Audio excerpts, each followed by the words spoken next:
தமிழகம் எங்கும் Max Gold cash for your gold. Max Gold நீங்க தங்க மட்டும் இல்லைங்க, பிளாட்டினம், டைமண்ட், சில்வர், ரூபினி எதை வேணாலும் விற்கலாம். உங்களுக்கான பணம் ரொக்கமா கையிலயோ இல்லைன்னா பேங்க் அக்கௌண்ட்லயோ உடனடியாக செலுத்திடுவாங்க. மார்க்கெட் மதிப்பை விட 100 ரூபாய் ஒரு கிராமுக்கு உங்களுக்கு கூடுதலாக கிடைக்கும். தமிழ்நாடு முழுக்க டோர் ஸ்டெப் சர்வீஸும் இவங்க ப்ரொவைட் பண்றாங்க. உங்களுக்கு கோல்ட விற்கணும்னு அதுக்கு ஒரே ஒரு பெஸ்ட் பிளேஸ் மேக்ஸ் கோல்டு தான். கால் 04445454545. வணக்கம். பிக் டாபிக் வித் கார்த்திக் மாய்குமார். லெபனான் கிரைசிஸில் டொனால்ட் ட்ரம்ப் அவர்கள் நல்ல செய்தி சொல்லிட்டாங்க. அடுத்தபடியாக ஈரான் கிரைசிஸ் சார்ந்தும் நல்ல செய்தியை சொல்லணும்ல, அதுக்கான ஆரம்ப விதையை இப்போ தூவிருக்காருங்க. இதை பற்றி பேச போகிறோம். இந்த கான்ஃப்ளிக்டை பற்றி தான் பல விஷயங்கள் பார்க்க போகிறோம். நிகழ்ச்சிக்குள்ள போகலாம்.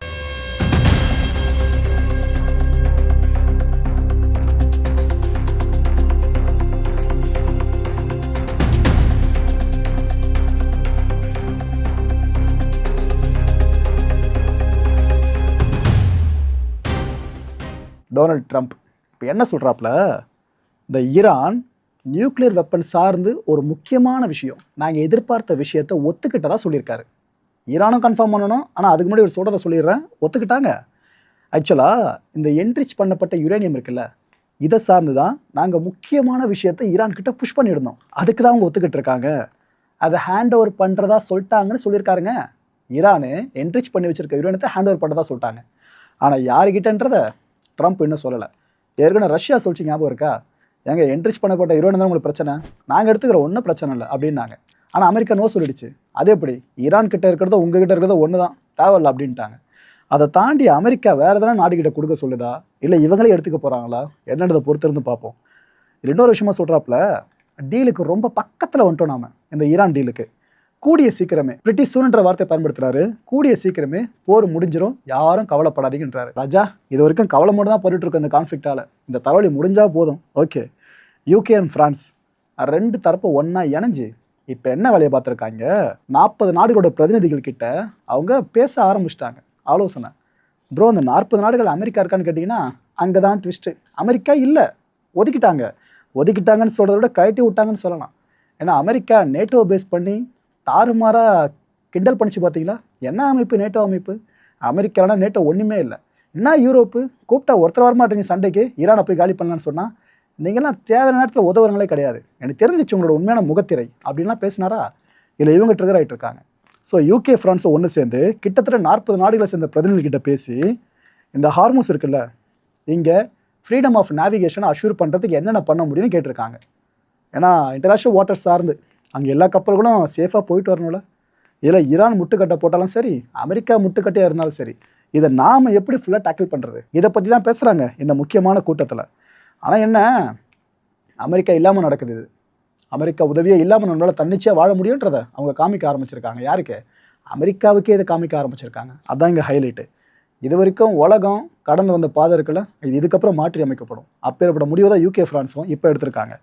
ஃப்ரான்ஸ் இப்போ என்ன தெரியுமா சொல்லுது, இந்த யூரோப்பியன் கண்ட்ரிஸ் இருக்குல்ல, அதுலேயும் ஸ்பெசிஃபிக்காக பெல்ஜியம், நெதர்லாண்ட்ஸு, அப்புறம் நாம ஃப்ரான்ஸு எல்லாருக்குமே மைண்ட் கிளியரிங் கேப்பபிலிட்டிஸ் அதிகமாக இருக்குதுன்னு சொல்கிறாங்க. ஏன்னா ஹார்மோஸில் பாதுகாப்பான வழித்தடம் சார்ந்து எல்லாருமே கேட்கறதுக்கு காரணம் அங்கே இருக்கிற மைண்ட்ஸ் தான். இந்த கண்ணியோடிகள் மாதிரி தண்ணியில் வச்சுருக்காங்களே, அந்த மைண்ட்ஸ் தான். இதை கிளியர் பண்ணுற கேப்பபிலிட்டி யூரோப்புக்கு இருக்குது. ஸோ இந்த ஹார்மோஸ் ஷிப்பிங் ரூட்ஸை நாம் கிளியர் பண்ணுவோம், நாம் செக்யூர் பண்ணுவோமே, இதில் என்ன பிரச்சனை வரப்போகுது? யூரோப்பால் இது முடியும், இதை நம்ம மனப்பூர்வமாக நம்புவோன்னு அமெரிக்கா இடத்த யூரோப் பிடிக்க பார்க்கறது இங்கே லிட்டரலாக தெரியுது மக்கள் நம்மளுக்கு. ஸோ அவங்களே கிட்டத்தட்ட சொல்ல ஆரம்பிச்சிட்டாங்களா. ஆனால் இந்த யூரோப்புக்கு ஃபுல்லாக யார் லீட் பண்ணுறதுக்கு இப்போதைக்கு பேச ஆரம்பிச்சிருக்கான்னு தெரியுமா? ஃப்ரான்ஸு. ஸோ ஃப்ரான்ஸோட கனவு பார்த்தீங்கன்னா ஒட்டுமொத்த யூரோப்பே நம்ம லீட் பண்ணி கொண்டு போகணுன்னு, அதை சாத்தியமாக்குற முயற்சியோட முதற்படியாக தான் இந்த விஷயத்தை அனௌன்ஸ் பண்ணுறாங்க. ஸோ இதுக்கப்புறம் யூரோப்பால் ஹார்மோஸில் போயிட்டு வர கப்பல்கள் இருக்குது பாருங்கள், அதுக்கு எஸ்கார்ட் சர்வீஸை ப்ரொவைட் பண்ண முடியும்னு ஃப்ரான்ஸ் இப்போ சொல்லியிருக்கு. ஃப்ரான்ஸ் மட்டும் சொன்னால் போதாது, சம்மந்தப்பட்ட மொத்தவங்களும் சொல்லணும். ட்ரம்ப் வேறு இதில் ரியாக்ட் பண்ணுவார், அதை வேறு நம்ம காது கொடுத்து கேட்கணும். பொறுத்திருந்து பார்ப்போம். இப்போ தானே பற்ற வச்சிருக்கு ஃப்ரான்ஸு, எவ்வளோ தூரம் எரிய போகுதுன்னு சொல்லிட்டு. இதில் இன்னொரு நல்ல செய்தி ஒன்று வந்திருக்கு, நான் அதையும் சொல்லிடுறேன். ஆனால் அமெரிக்காவுக்கும் நல்ல செய்தியாக இருக்கும் தான் நம்புகிறேன். என்னென்னா 4 ஈரான் லிங்க்டு ஷிப்ஸு, இந்த பிளாக்கேட் இருக்குல்ல, அமெரிக்கா உருவாக்கி வச்சுருக்க பிளாக்கேடு, இதை தாண்டி வந்துருச்சுங்க. எப்படியோ ஈரானோட போர்ட்ஸ் இருக்குல்ல, அங்கேருந்து கிளம்புன கப்பல்கள் இந்த நாளுமே தாண்டி வந்திருக்கு. இதில் 3 பார்த்தீங்கன்னா ஈரான் ஃப்ளாக்டு ஷிப்ஸு, 1 பார்த்தீங்கன்னா காமரூஸ் ரெஜிஸ்டர்டுங்க. ஓகே, இந்த 4 ஷிப்ஸில் ஒன்றா சொல்கிறதா இருந்தால் ஆசர்கூன், இது நம்ம இந்தியா, நார்த் வெஸ்டர்ன் இந்தியாவை நோக்கி வர்ற கப்பல்.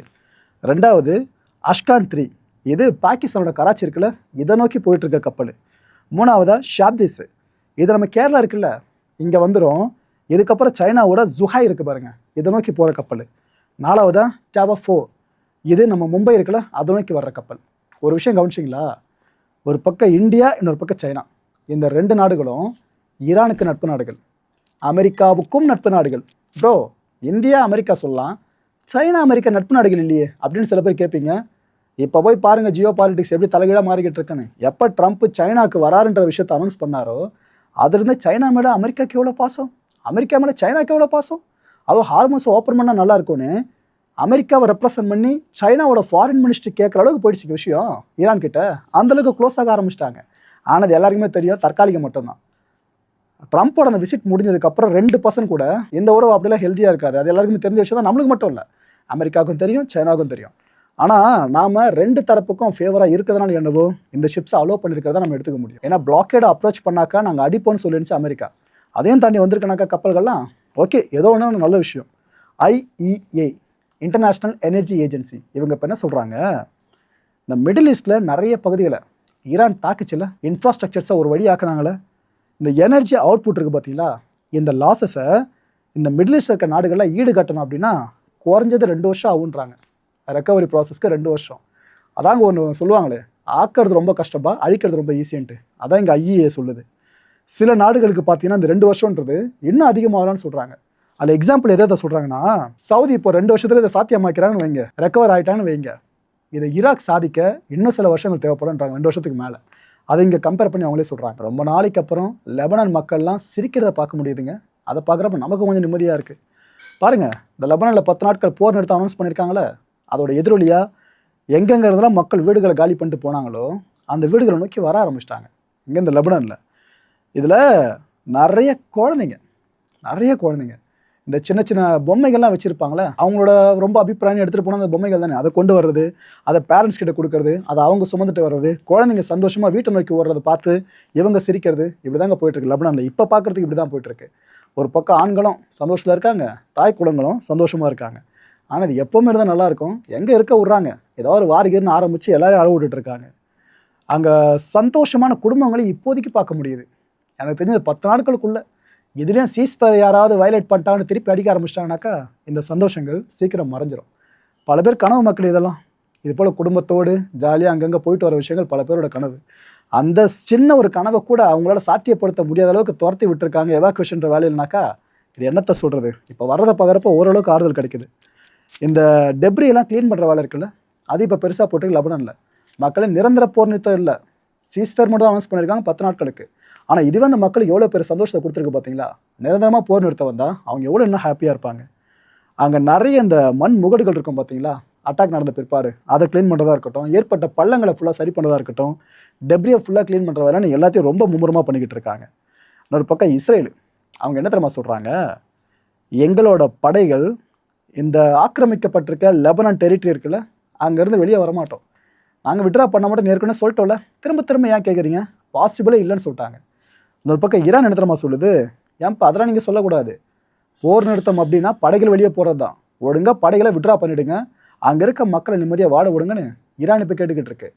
இந்த 2மே முட்டிக்கிச்சுனாக்கா இது எங்கே போய் நிற்குமோ, இன்னொரு 12 டே வரலாம் பார்க்குற அளவுக்கு மனுஷ உள்ளதுக்கு சக்தி இல்லை. இந்த லெபனானில் போர் நிறுத்தம் சார்ந்து நாமெல்லாம் சந்தோஷப்படுறோம்ல, இதே சந்தோஷம் உலகம் முழுக்க இருக்கான்னு கேட்டிங்கன்னா இஸ்ரேலுக்குள்ளேயே இல்லை. இதாங்க கிளியராக தெரியுது.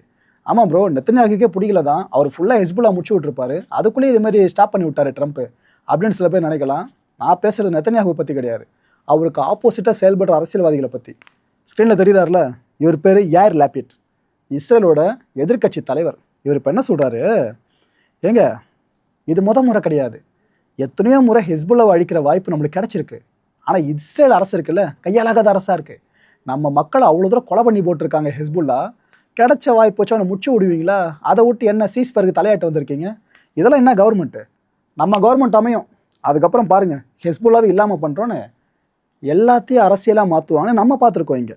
ஆனால் உலகம் முழுக்க ஜியோ பாலிட்டிக்ஸாக இருந்தோம், இதுதான் மக்களே, போரும் அங்கே அரசியலாக தான் பார்க்கப்படும். மக்களை இந்த கான்டென்ட்டை பொறுத்த வரைக்கும் நாமெல்லாம் சிந்திக்க வேண்டியது ஒரே ஒரு விஷயந்தான். இந்த வார்த்தைகள் உங்களுக்கு புரியாத மாதிரி இருக்கும், பொறுமையாக லிசன் பண்ணுங்கள், இதுக்கு பின்னாடி பெரிய அர்த்தங்களே புதைஞ்சிருக்கு. ரத்தம் சிந்துற அரசியல் தான் போர்க்களம், ரத்தம் சிந்தாத போர்க்களம் தான் அரசியல். இதை புரிஞ்சுக்கிட்டீங்கன்னா எதுக்கு போர் நடக்குது, இதை சுற்றி பாலிடிக்ஸ் எப்படி ரோலை ப்ளே பண்ணிக்கிட்டு இருக்கு, எல்லாமே அரசியலுக்காக மட்டும்தான் நடந்துட்டு இருக்குன்ற உண்மை உங்களுக்கு புரிஞ்சிடும்.